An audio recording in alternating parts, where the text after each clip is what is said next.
Local authorities remain concerned about illegal drugs. More on those biggest concerns of theirs, plus the process of changing subdivision control and zoning ordinances in Jasper is now moving forward. We have details, and Purdue Extension educator Jan Dugan talks healthy breakfast tonight on Inform. All of that and much more is up next here on the 18 WJTS News.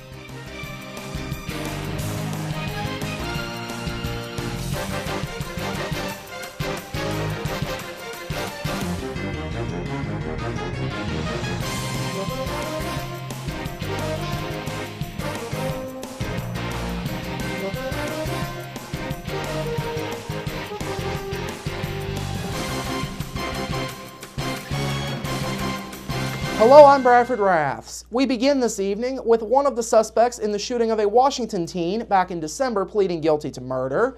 18-year-old Logan Evans of Washington entered the guilty plea in Davies Superior Court yesterday.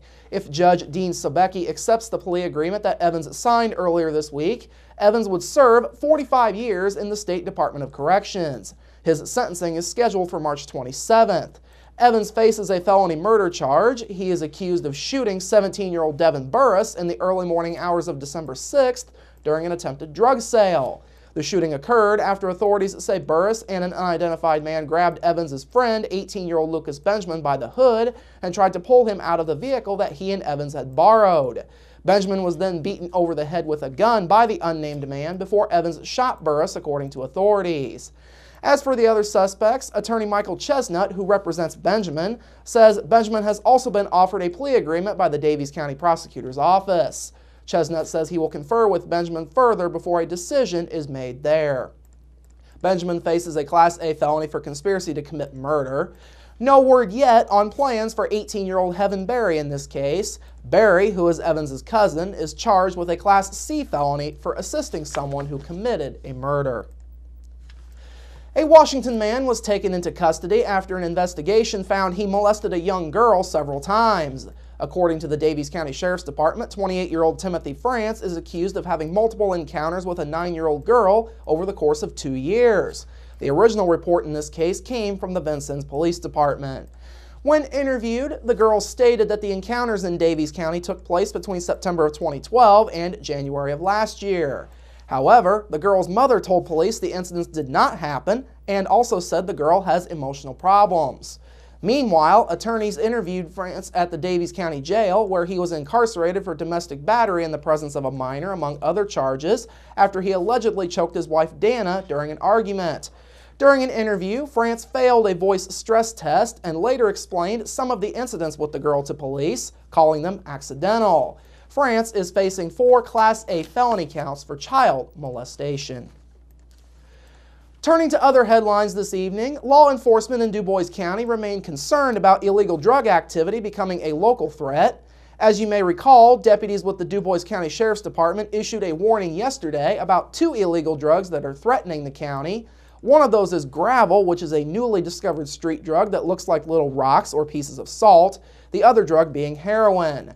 Gravel, like many other drugs of its kind, can easily be transported from place to place, making it a bigger threat. Gravel has also been reported by doctors across the nation as having some of the most damaging side effects of any drug. The most common of those is paranoia. Some doctors have even reported that users have committed suicide stemming from the paranoia. Du Bois County Sheriff Donnie Lampert says newer drugs such as gravel are a threat to the culture here in Du Bois County. The threat is I don't want our county to end up like many other places where the drugs start taking control of that county, whether it be by thefts or whether it be by people missing work or whether it be by people not taking care of their kids. Because when people are on this kind of stuff, it alters the mind quite a bit. Lampert says the new drugs aren't just a threat to Du Bois County's residents, they also impact how sheriff's deputies do their jobs. It complicates it. We're always having to watch where there may be something we think isn't a drug and it actually is, just because of that. People are trying to find different ways to avoid getting arrested. And probably the best thing that can happen to them is get them arrested so they can come in here, so to speak, run into that brick wall and realize what they're doing is messing their lives up and all the people around them. Lampert says educating the public will make the most difference in combating the drug problems.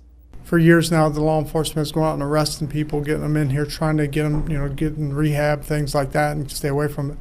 The key component is to educate our young people, and hopefully the next generation won't have the same problems we have. The people are the ones that can make the big difference, and if nobody's using it, you're not going to have your drug problems. If everybody's out there living their life and really enjoying it and helping the people that have gotten mixed up in it and get them off of it, it's going to keep your community safe all around. Lampert says the educational efforts have to be broad. He says those efforts can even start with 10 and 11-year-old kids. Lampert is also advising that parents set a good example for their kids and keep an eye on their activities. Now, sheriff's deputies are once again asking anyone who has any information on folks who are involved with drugs like gravel and heroin to call the department at 482-3522. All callers may remain anonymous.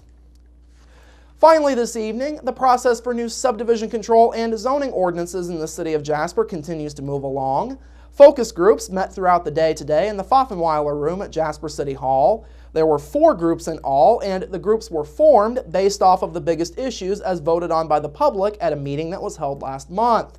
The 4 issues: subdivision control, zoning administration, permits and enforcement, development standards, and the use focus group. Director of Community Development and Planning Darla Blasey says about 40 to 50 people were expected to attend the focus group meetings across the day today. She says getting feedback going forward is crucial to the process. Well, we want a lot of inputs. These ordinances haven't been thoroughly updated, at least the zoning ordinance, since 1993, so over 20 years ago. So we really want the public to have input on the update to these ordinances. Blasey says a steering committee will be meeting with consultants at least 6 times over the course of the summer. She says the city is hoping to have drafts of the ordinances for the public and others to review sometime coming up in August. The process of updating the subdivision control and zoning ordinances is being led by Indianapolis-based planning consultants Ratio Architects, as well as the Planning Workshop. Ratio Representative Aaron Kowalski and KK Gerhardt Fritz from the Planning Workshop were on hand to lead today's meetings, which started at 8:30 this morning. The final meeting was set to start at 2:45 p.m., and all 4 were set to last no more than an hour and a half each. You can find more information on the project by going to the city's website at jasperindiana.gov or by visiting communitycollaborate.com. All right, coming up after the break, your local forecast, sports with Kurt Gooksell, and Inform featuring Purdue Extension educator Jan Dugan. That's all up next here on the 18 WJTS News. Local people watching local people.